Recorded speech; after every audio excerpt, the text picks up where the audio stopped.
Welcome, everyone. I just want to take a moment before we begin to welcome everyone to today's special program, especially a big welcome to our alumni who you'll hear from and who will introduce themselves in a minute. But I think it's always great when members of our alumni community can come back and share their expertise and what they're doing with you. Such a valuable experience for members of our student community to hear from those who have been at Cushing in the past. So thank you for joining us today. And I think our community's in for a treat today, this afternoon. One of the things I just want to touch on before we begin about STEAM, and we certainly have heard about it a number of times over the course, I'm sure, of your time here at Cushing, and Mr. Koppelbeck being the director of our STEAM program.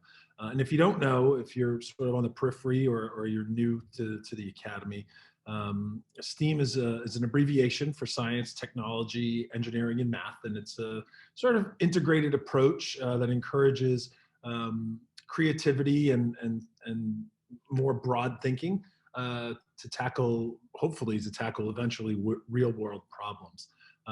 But it's sort of this interdisciplinary approach that hopefully can create innovations that can help create thinking in a new way. Because we know that challenges that you may face in the future, whether it's in your job or in your everyday life in the world, will likely require the quantitative thinking and creativity that STEAM encourages. And it's the combination of those things that really allow us to hopefully tackle problems where we can ask questions, sort of look at patterns, connect the dots, and be innovative in our approach in a way to solve important issues going forward. And I think you can almost count on, as we look to the next 10 or 20 years with artificial intelligence or blockchain or self-driving cars, virtual and augmented reality, right? Those are the big things we all hear about, but also other issues that are equally, if not more important, like clean water or more efficient farming, or how do we best use the dwindling amount of resources that our planet has, because it's not finite.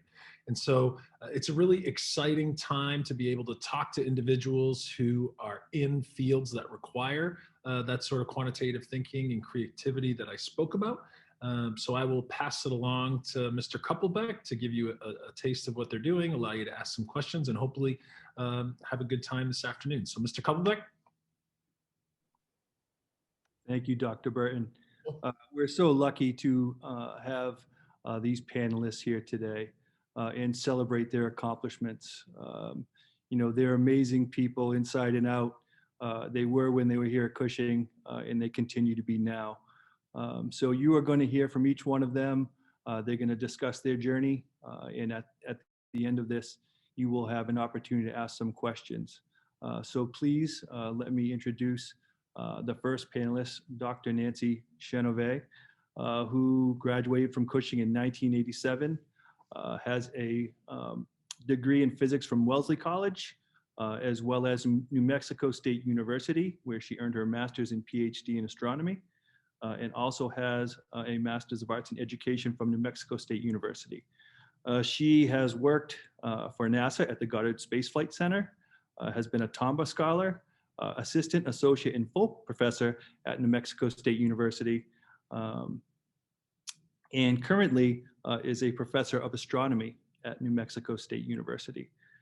She lists the Henry family, who many of you know as one of the most influential groups of people while she was here at Cushing. And without further ado, Dr. Chanovey. Thank you so much for that introduction, and thank you all for allowing me to be here today. I'm really happy to be able to talk to you a little bit about sort of how I ended up where I am today. So you heard the end result, which is that I'm a professor of astronomy at New Mexico State, and I'll talk a little bit about what that means in terms of what I do. But first, let me sort of provide you with a snapshot of how I got there. And truth be told, it all started at Cushing, if you can believe it. In my physics classes, Mr. Pearson would sometimes, ditch the plans to talk about inclined planes or forces on springs or whatever, and instead we would spend the lecture talking about black holes, and that was super exciting to me. I went to college still thinking I wanted to be a biologist. And so I went through those classes and decided I didn't really enjoy it that much. Took an intro astronomy class in the spring of my first year, and that really sealed my fate. And so I pretty much never looked back after that, and sort of went through the degree program there and then graduate degrees as well. So, fast forward to today, and what is it that I actually do as a professional astronomer? So I'll talk a little bit about how I spend my time, and then I'll talk about the skills that have been really vital to my work. So one of the things I do is I teach at the university level, and that's about 20% of my time. All of us have been on at least the learning end of that spectrum, and some of you have also been on the teaching end of that spectrum. So I think everyone pretty much knows what that means.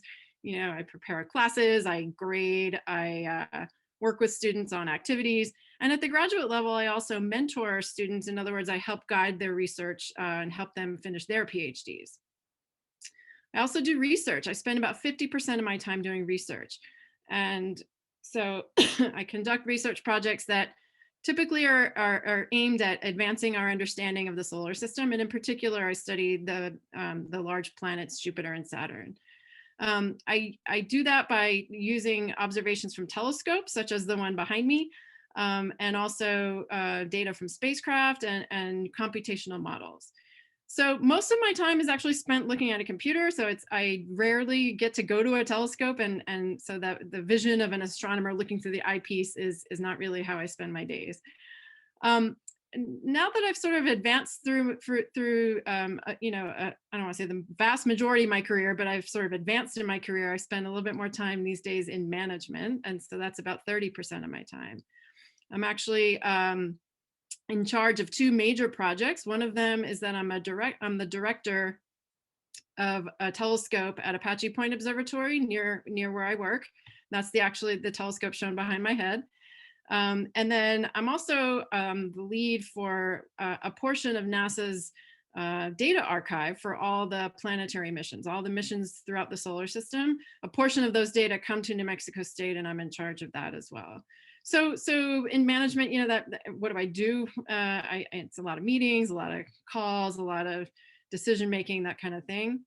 And then I spend a little bit of my time also doing public outreach. So I really enjoy talking with the public about astronomy, getting them excited, helping them look through a telescope and see what Saturn looks like through a small telescope. It's super fun. But in terms of the skills that I've needed in order to conduct my work, so astronomy is a physical science. So I needed to know a fair bit of math and physics. And nowadays, really computational skills have become very important. So learning how to program in a computer programming language has been really vital. I've also had to sort of develop communication skills so that I can be an effective teacher and not bore everyone to tears throughout the classes. I've also had to develop some management skills, which I never dreamed I would need to know when I was a student, even at the graduate level. They certainly didn't teach us how to manage projects when we were graduate students. So that's been new. And I guess, the point here is that the skills that we use today in astronomy, or the skills that I use, are broadly applicable to a lot of different fields. So, people who do computational models of star forming can also do computational models of stock market predictions. A colleague of mine in my department who studies planet formation also recently wrote a paper about the spread of the COVID virus. And so sort of these skills that we've developed are sort of broadly applicable to a number of different disciplines. I guess I'd say I've learned a few lessons along the way in terms of how I've been able to take advantage of some opportunities in my field. And one of the biggest lessons I've learned is that in general, not always, but in general, you're able to figure it out. And so you don't always have to be completely prepared before you take on a new task, because the ability to learn as you're doing the thing is really there. And so developing these lifelong learning skills has been really exciting for me, because it's enabled me to take on new things that I didn't necessarily have a lot of training in beforehand. I'll finish with a brief description of the coolest project that I've been involved with, just because I know that was a question that was asked. Recently, I worked with a group that was a NASA team that was developing this rock climbing robot. It's sort of like, think of a gecko, but a robotic version. And it's intended to study like cliff walls on Mars. And so I worked with that team to develop an instrument that mounts on the belly of this robot, and then the belly sort of the robot lowers itself onto the rocks, and we can take measurements that way and look for evidence of past life on Mars. So that was a super fun opportunity. Again, not something I was originally trained in, but something I was able to take advantage of, and it has been super exciting. I have a YouTube video of that I'll post in the chat at the end, so people won't get sidetracked and watch it. I won't post it till the end. But planetary science and astronomy has been super cool throughout my time in this field. You might have heard this coming week we're going to be landing on Mars, so stay tuned for that excitement. And I'd be happy to talk with any students or faculty about astronomy or anything else related to my field at any point. So please, my contact information will be shared, and I hope that I'll hear from some of you. Thank you. Thank you so much, Dr. Chanovey.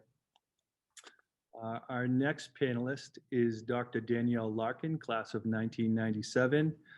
She earned a Bachelor of Arts from Goucher College, a BSN from National University, an MSN in DMP from the University of Alabama at Birmingham.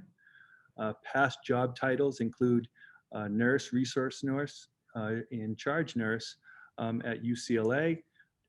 She's also worked in the UAB health system at Johns Health Center. She's been a nurse navigator, a graduate teaching assistant, an infection prevention practitioner as well, and currently is the assistant clinical professor at Auburn University School of Nursing. Dr. Larkin. Right. Thank you, and War Eagle. So again, I did graduate in 1997 from Cushing, and when I first started there as a sophomore, I actually hated science, didn't want anything to do with it. I actually used to bribe my twin brother before, in middle school and our freshman year to do my physical science homework for me because I just didn't get it, didn't like it. And sophomore year at Cushing, I took Mr. Bill Winning's biology course. And it was just his knowledge coupled with his passion of biology and science that it got me interested in it. So the next year, my junior year, I took his anatomy and physiology course. And the course was difficult, but I enjoyed every class. And my study buddy, Jennifer, we're actually still best friends to this day. And I don't know if I would have really talked, we didn't kind of have the same circles, but we both took that class and we both like to study together. And again, 20 years plus, still best friends. So a lot of great has come out of Mr. Winning's course.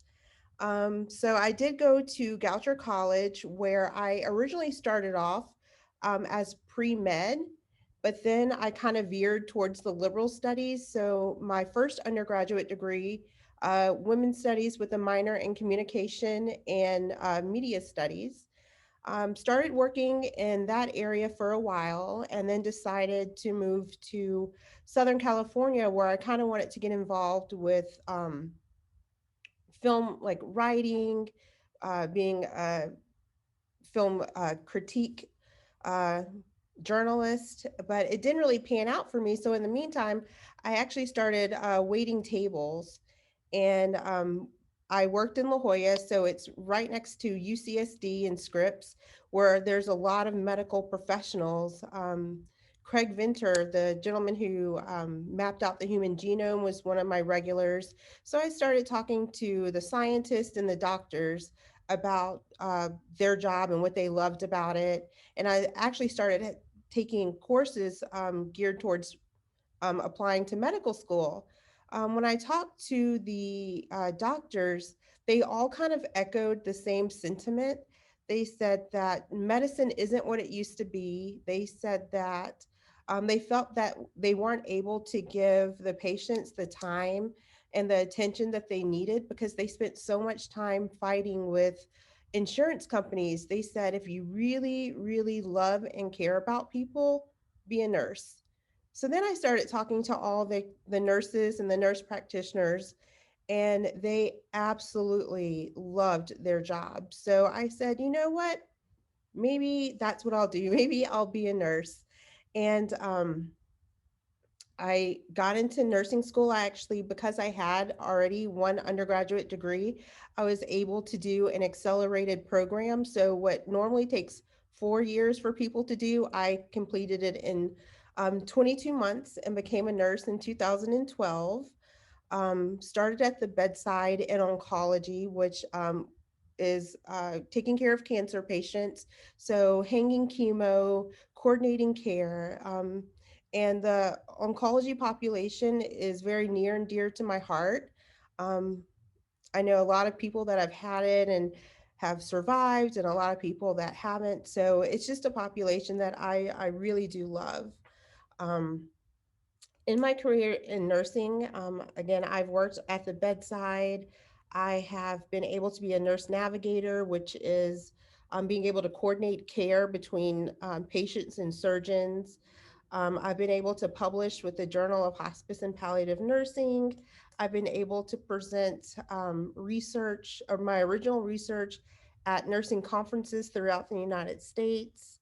And nursing really is a great combination of art and science. With nursing, there's so much you can do with just that RN behind your name. You can work at the bedside, and by that, I mean there's oncology, there's pediatrics, there's medical surgical, there's critical care, there's operating room. I mean, so much you could do at the bedside. You could also do administration, you could also do public policy and advocacy if that's something that you're interested in. You can be a school nurse, you can work for insurance companies, law firms. When I was living in Southern California, a lot of my friends actually wrote for medical TV shows because when you're a nurse and you're in the medical field, you're learning a new. It's literally like learning a new language, and not a lot of people have that um, literacy to be able to write for TV shows and make it sound real. So of course they're going to get people in the medical profession, especially nurses, to write. Like many of my esteemed colleagues up here, nurses rarely work in a silo. So we really do depend on our colleagues in other interdisciplinary sectors to help us provide the best evidence-based practice and care for our patients to improve their outcomes.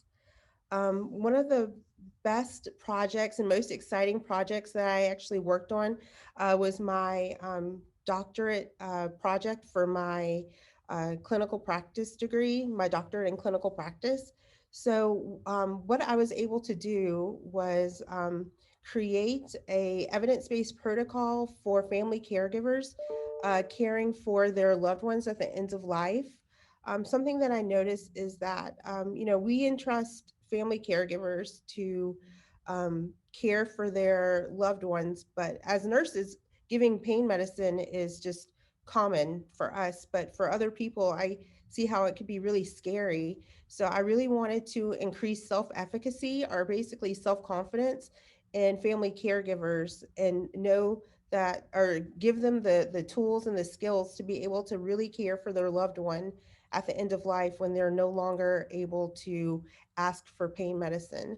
So that's something that I was able to do pre-test, post-test, look at the data and see the impact that the educational course that I developed really did impact how the family caregivers um, felt, and how self-confident they felt.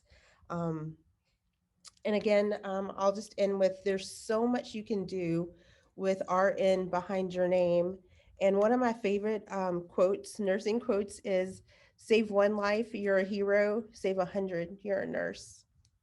Thank you. Thank you so much, Dr. Larkin.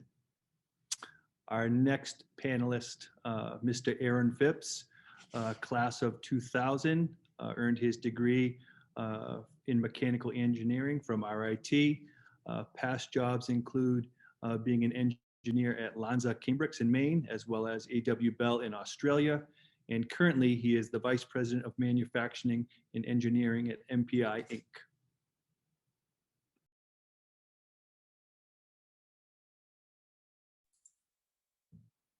You know, it's funny, I speak in front of hundreds of people at conferences every year, and I don't get nervous, but you put me on a Zoom call and I'm shaking. So I graduated in 2000. I guess I'll start with some of my experience as a student. One, I was never a good student. My professors probably always said I was a good student. I certainly got decent grades, but that's because I worked for it. I didn't find it easy. I didn't particularly enjoy it. I did like the challenge, and I did like solving problems. I never had a clear direction of where I was going to go. I always tended to follow my passions and what seemed interesting to me. I am an engineer. I'm a mechanical engineer. I never was good at math, or at least I didn't think I was good at math until I got a calculator. Even to this day, I can't do my multiplication tables. I just cannot remember things like that. But I'm very good spatially, and I'm very good at understanding how things work and how they go together, and I can visualize it, and I can spin it in my head. So that worked out really well from the practical, hands-on mechanical engineering degree that I have. And where I work, most of the engineering we're doing is very quick, down and dirty, based on experience. We are building a commercial piece of equipment, and we're selling it into currently 47 countries around the world. And our equipment is used to make components, complex metal components for aerospace, biomedical, commercial, and artistic art as well. So if you've been in the metal studio at Cushing, you've probably seen some different castings. They call it a lost wax casting. And there is actually a little wax injector, which is just a little air over, looks like a bike pump on a vat. That is a jewelry wax machine. What we do is the commercial end of investment casting, and we make the equipment that handles the wax. So we are selling to people that make anything from a prosthetic knee. So that's actually an implant that would go into a human's body. This is it looks like a piece of foam, and is actually a cast foam. It's a lost foam casting, not a investment casting. That goes into a Pratt & Whitney jet engine, and is really a compression and an adhesive surface. Probably wasn't supposed to show you that, so don't tell anyone.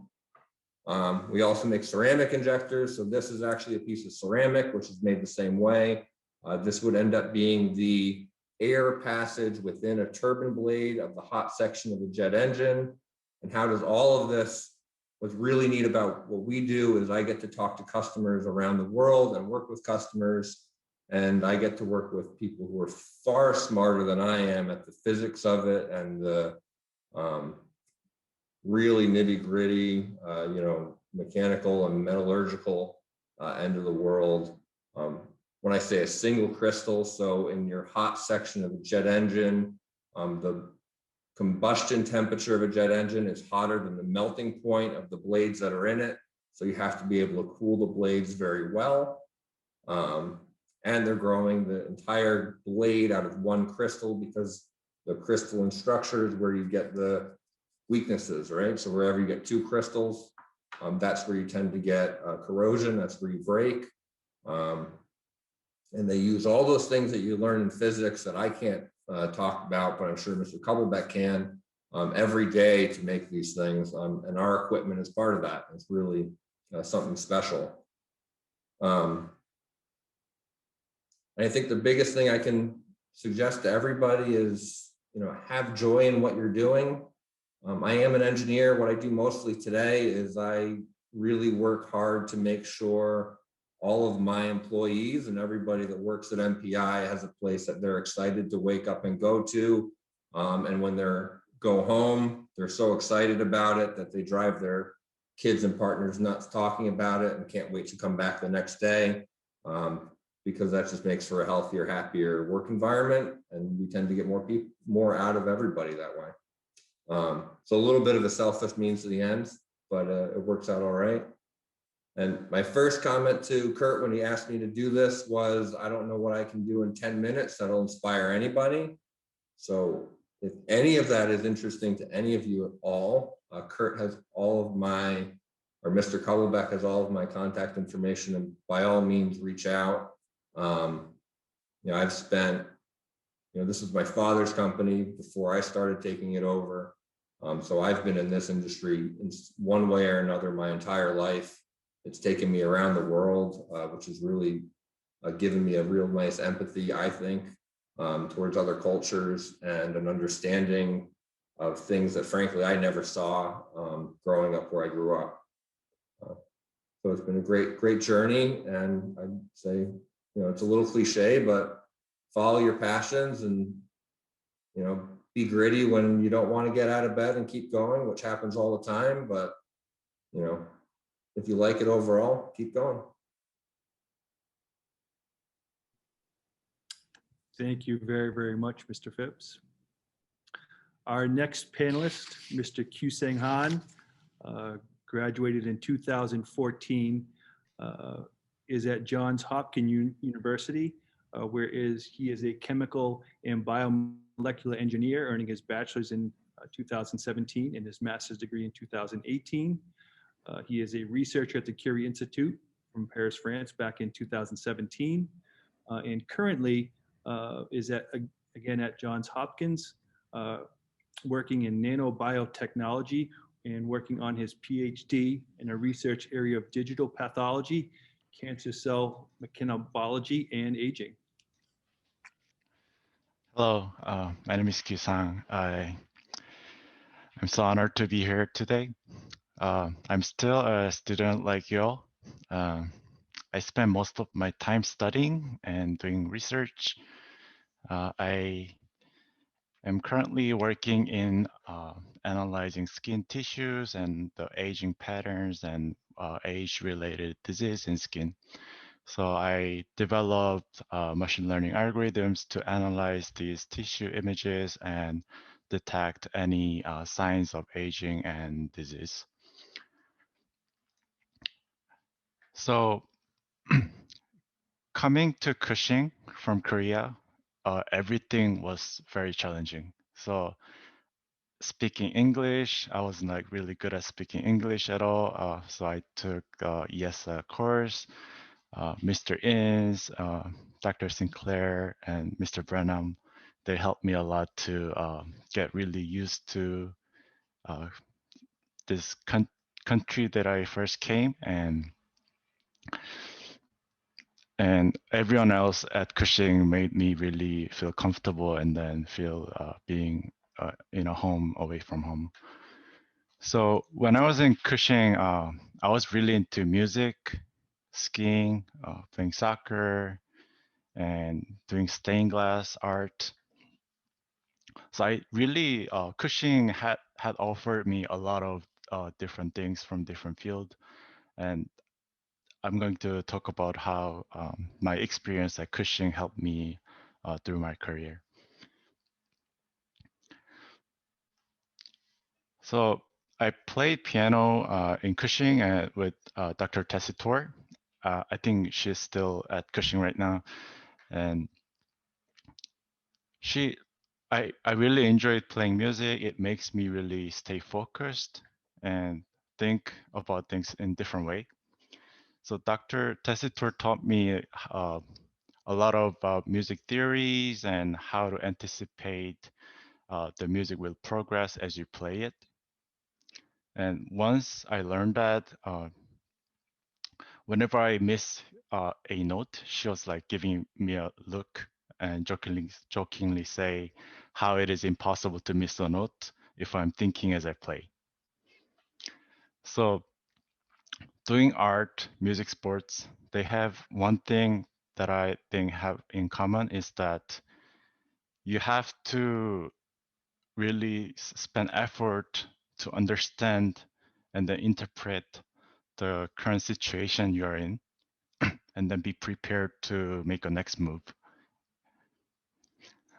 Same thing, Mr. Shea and Gagnon was my soccer coach, and the biggest weakness I had as a soccer player, and they were keep telling me that I'm not starting next game because I don't play smart, I don't think, and I don't know where I am supposed to be when I play soccer.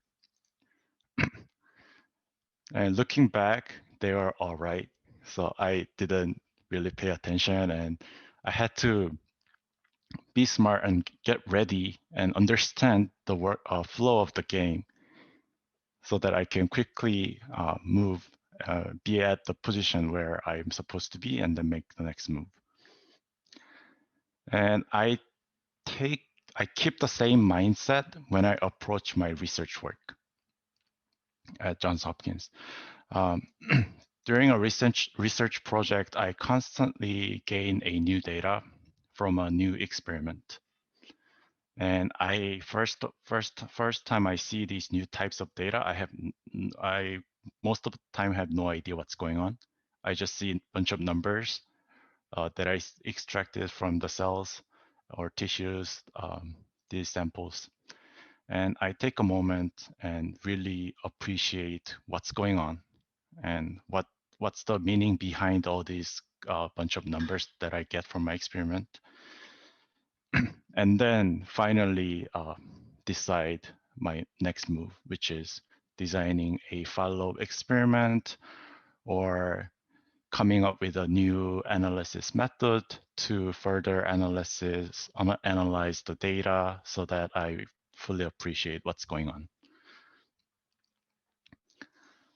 So I was really not always expecting myself to be a scientist when I was at Cushing.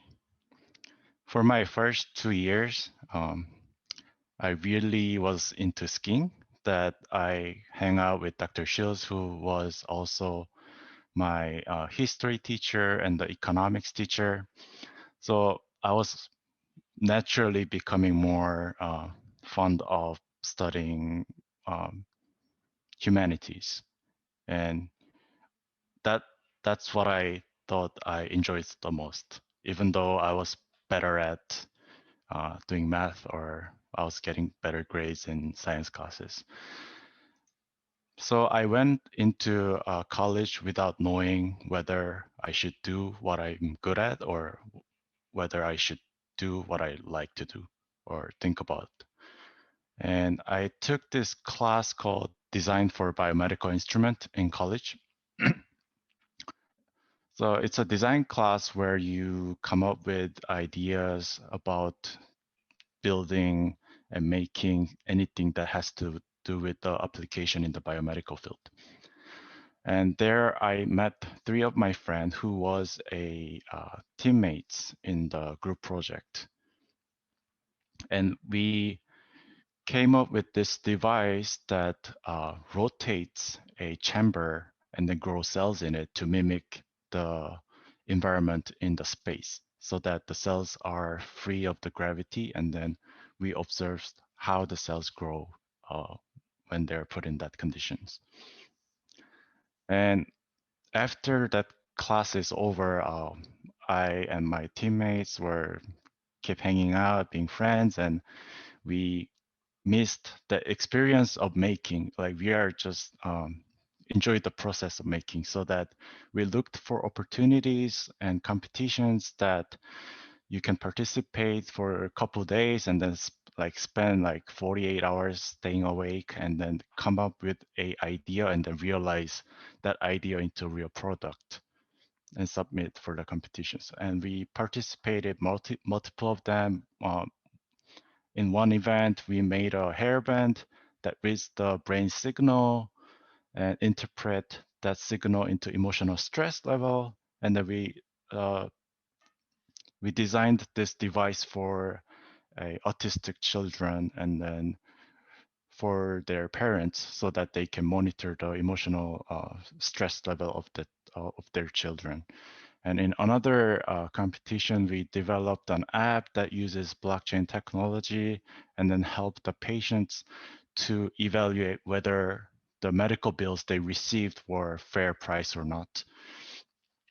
And after these competitions during um, our time at in college, whenever we had free time, we just built an electric skateboard from the scratch, and we were not an expertise. We had zero background in mechanical engineering or neuroscience or anything like that. But whenever we had an idea, we just were very confident that we can quickly learn and then pick up these skills and just realize the idea.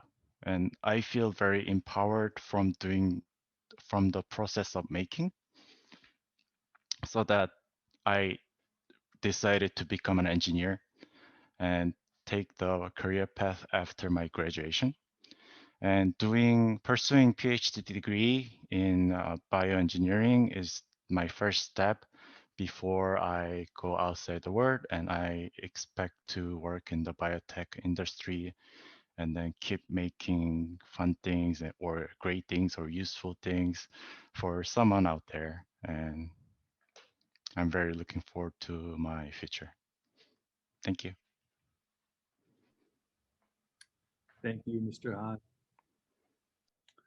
And last but certainly not least, Ms. Shania Davis, class of 2020, who's currently at the University of Rochester, employed at the University of Rochester Medical Center in the Office of Mental Health, and pursuing a degree in psychology and brain cognitive sciences. Perfect. Thank you. Hi, everyone. Thank you for the introduction. I guess I'll start with my time at Cushing. So, like a lot of the panelists have said before, I didn't necessarily know that I wanted to go into STEM. It was kind of like I wasn't necessarily the best in the field, and I was kind of just going with the motions of taking all the classes that I need to. But I think what the turning point was, at least one of them, I've had multiple, but one of the turning points was definitely one of the STEAM days that we did that actually Mr. Koppelbeck, created and coordinated. And on that day, I think we were put into groups of people in our dorm, and we went around basically the entire campus doing different STEAM challenges. And I think for me that day, I realized how important I thought teamwork was and how that made me excited to be a part of like the STEM field. And I realized that it was something that brought me happiness, and it was fun, and it can be fun as long as you make it fun. And I think that has led me to where I am today, which, like Mr. Kohlbeck said, University of Rochester. And I decided to take what I learned from that day and try and, take initiative to take different steps towards getting a career in STEM. So I did apply for a job with the medical center at my school, and luckily got the job at the mental health and wellness promotion office, where I work virtually every day on different things. I can code for people. I meet with a couple people, and COVID safe, of course. But it's honestly a great time. And then I also decided to join my school's medical response team, which is volunteer. But I decided that since I am trying to head into a medical career, that I will try and do something that not only interests me, but I has all the different aspects that I deem important for STEM. So I actually had my very first EMT shift this week, and it was a great time. And I legally can't tell you any of the cases, but I think it made me realize how much of an impact Cushing had on me because of all the teachers and activities and all the things that were honed in on. You can choose whatever you want, and you can work hard to get where you want to be, and that all you need is to just believe in yourself, I guess. And again, that's kind of cliche, but I think it took me realizing what I truly like and enjoy, and taking that and running with it. And you never know whether it's going to work out. And I am the youngest one on this panel, so I'm still very, very, very, very, very in the beginning of my career. But at this point right now, I think I just am going with the motions and learning. And I think the best thing you can do is just learn and utilize the people around you. So talk to your teachers if you're interested in this one thing. Talk to your fellow students. It's probably going to be the only thing that can get you anywhere. So yeah, thank you for having me here. And yeah, perfect.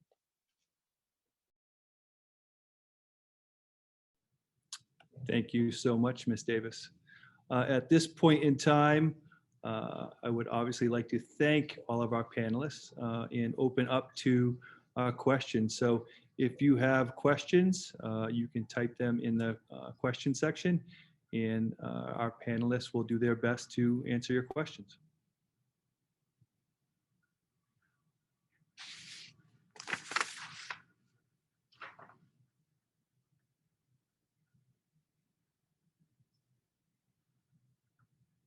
Although it's not a question, I've received a thank you already. So great job, everyone.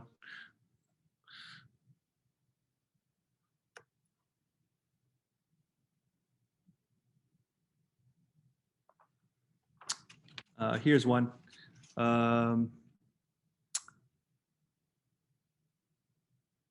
Where do you hope your STEAM career path will take you in the next 10 years?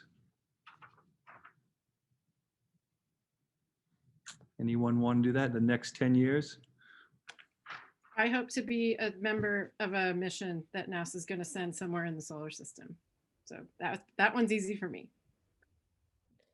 I would say for myself, I really want to continue with nursing academia and hopefully become a dean at the School of Nursing.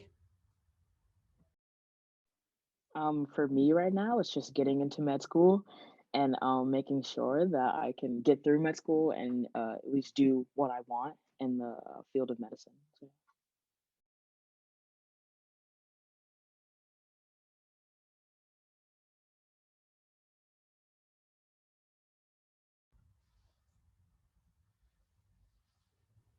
More questions coming in for Dr. Chanovey. What is the most mind-blowing thing that you have ever found in space? I don't know if this will seem mind-blowing to people, to everyone, but it is to me. So you might know that Jupiter has this big red spot on it called the Great Red Spot. It's a big like hurricane-like storm. And despite people having studied it for centuries, we actually don't know what makes Jupiter's red spot red.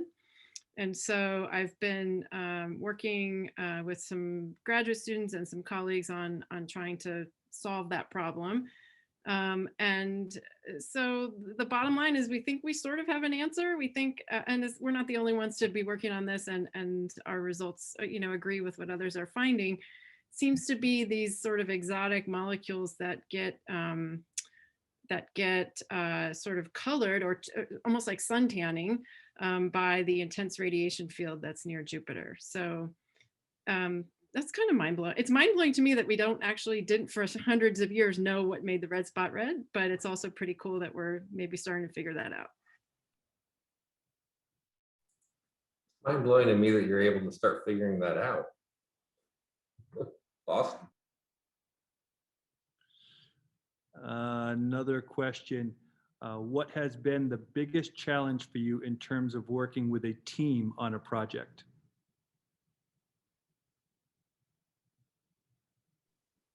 I guess I could speak on this one a little bit because with me being part of my medical response team, we are a crew and we do have to work together to, help whatever patient we're working with. I think the biggest challenge is figuring out what you're going to do and making sure you stick to it. Because I know personally for me, I really want to get hands-on. I want to do as much as I can, ask as many questions as I can, do as much as I can. And sometimes that's not always the best thing to do in the situation.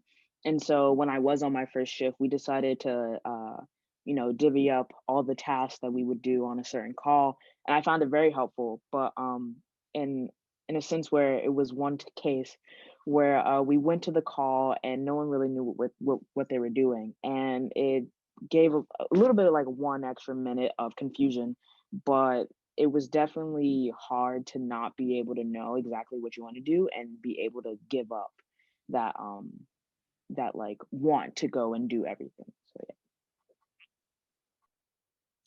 Great, thank you. Um, I'd add to that. I think it's always a challenge is supporting all the voices that make up a team, especially as we go on.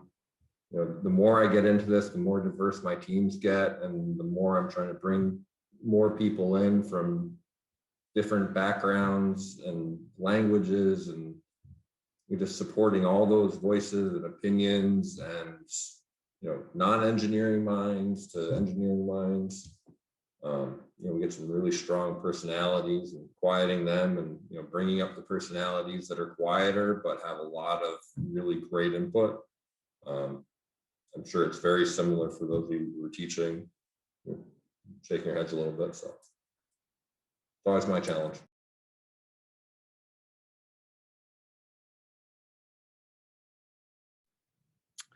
Dr. Larkin, question for you.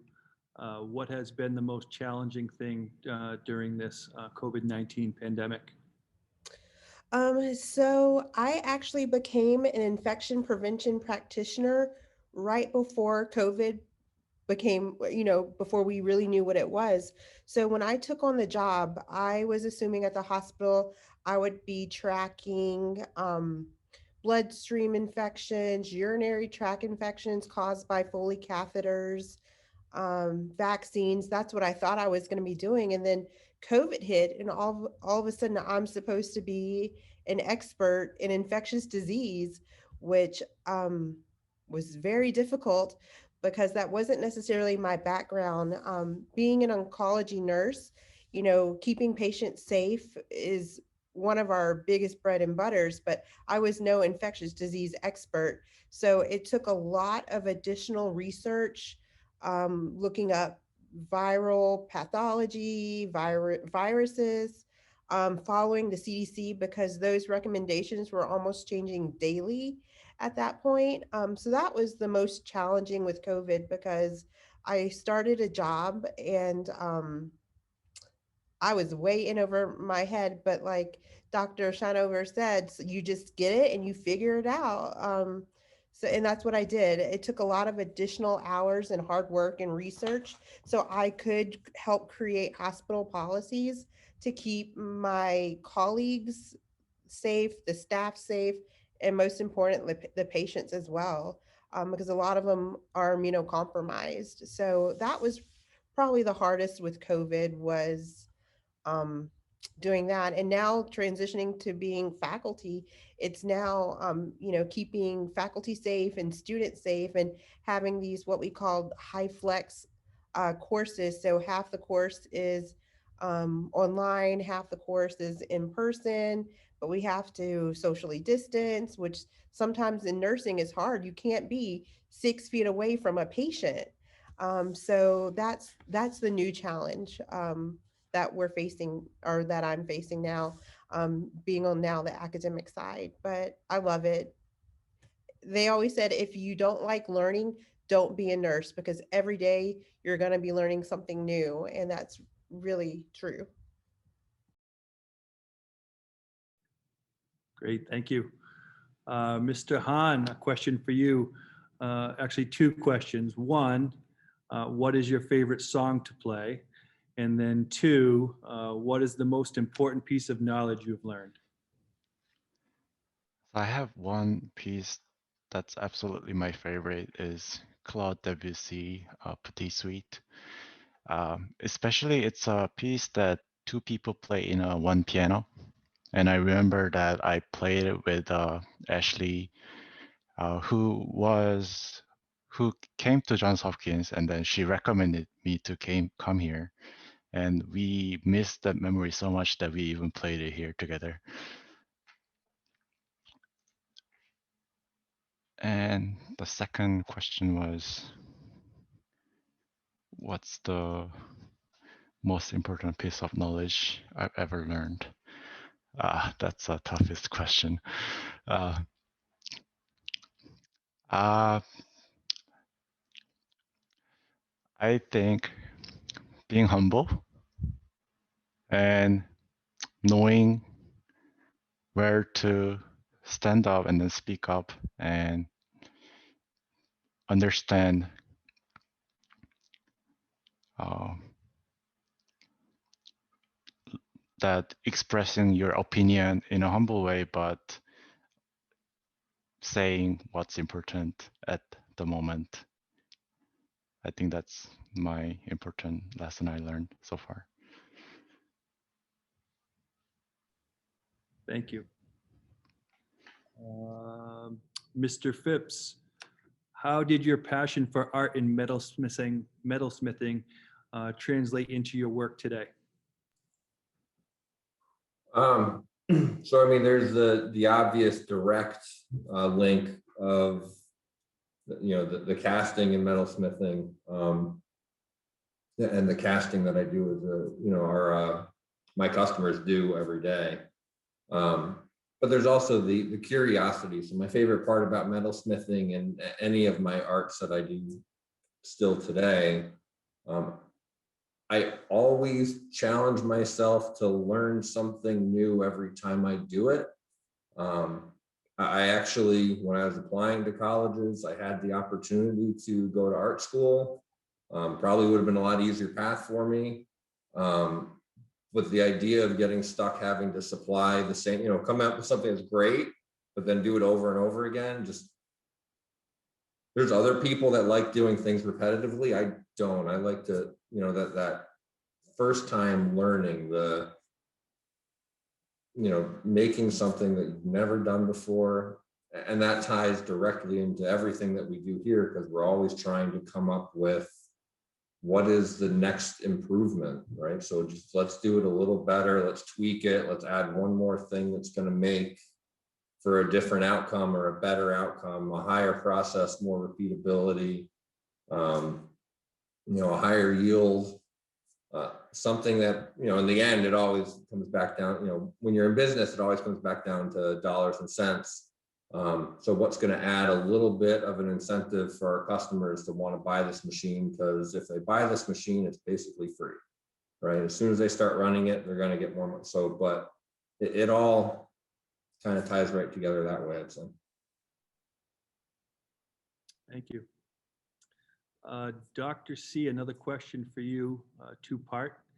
Are you part of the Mars landing this week? And have you found any evidence of life on another planet? Both great questions. So my research is about planetary atmospheres, and the Mars mission this coming week, at least the NASA mission. There are two other spacecraft that just got to Mars this week, one from China and one from the United Arab Emirates. But the one that NASA sent that's landing on Tuesday is really focused on understanding the surface of Mars. So I don't have direct involvement in terms of my own research with that mission, except I mentioned that I'm involved with a portion of NASA's Planetary Data Archive. And so indeed, the data from a couple of the instruments on the Mars rover that's landing from NASA next week will be coming to New Mexico State, and I'll be in charge of archiving those data. So I have sort of a peripheral involvement, but not a direct involvement. I also have not yet discovered life on Mars. However, I have been working in an area where, and this is different from studying the atmospheres of the gas giants, but I've also been working on developing some instruments to make that job easier for the next rover that goes to Mars, for example.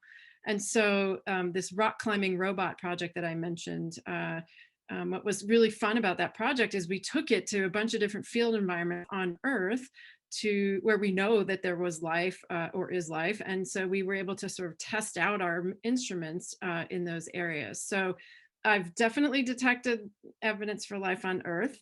And I have, we've been able to analyze like fossilized life on Earth, but I haven't yet had the opportunity to test out that hardware on Mars. Thank you. I think we have time for two more questions. One is for Ms. Davis. Do you know what you want to do specifically in the medical field? That's actually a funny question. Right now I'm between psychiatry and something on like the completely different side, OBGYN. But what I will say about that is that I am not necessarily sure, and I'm actually okay with not being sure. And I think a lot of people get the idea in their head that they need to be sure immediately. Like I literally just graduated high school last year, and I'm a freshman in college, and I've learned that I don't have to know yet. And so I do have my interest in psychiatry and being an OBGYN. So to answer your question, those are the two fields that I'm looking at right now, but I will not promise anything. Next thing you know, I'll be a surgeon in 10 years. Who knows? But yeah, so those are the two fields that I'm looking at right now. Great, thank you. One final question. Do any of you ever regret going into the field that you chose? I can say that, being a nurse, especially at the bedside, there's been some real difficult days, especially when you have patients that die, when you're working and it's short staffed. But, and there's a lot of challenges in healthcare. But when you have those patients that finish chemo and come back and visit and tell you how well they're doing, that's really, for me, what makes it all worth it. So you have your bad days, but those good days, like far better. So definitely don't regret it.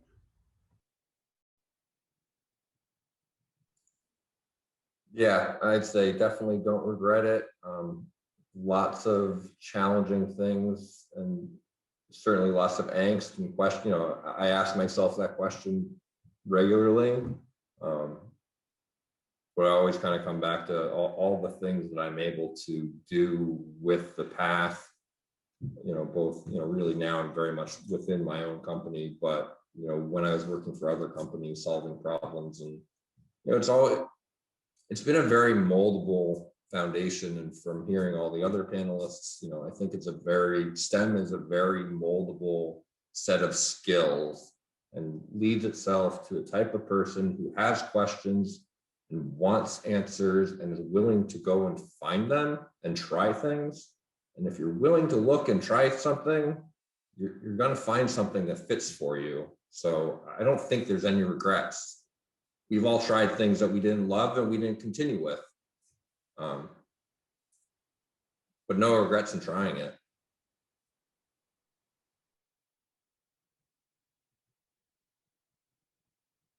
Great. In closing, I would like to thank all of our panelists for being here today.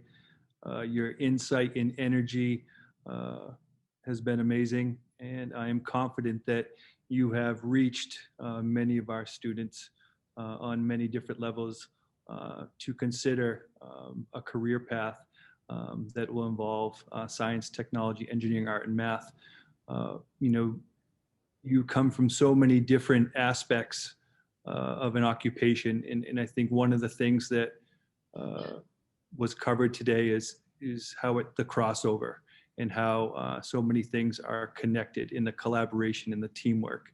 Whether you're in business, manufacturing, education, nursing, research, they're all connected, and that's really what STEAM's about in solving those real world problems in the future. So I'd like to hand it over to Mr. Torrey for the close. Good afternoon, everyone. And hello to all of our panelists once again. I just wanted to, as a fellow alum, class of '85, I was here with Nancy. It's just a pleasure to have this opportunity to have you all visiting with our whole community today. I think this has been an outstanding opportunity for us, hopefully for you guys.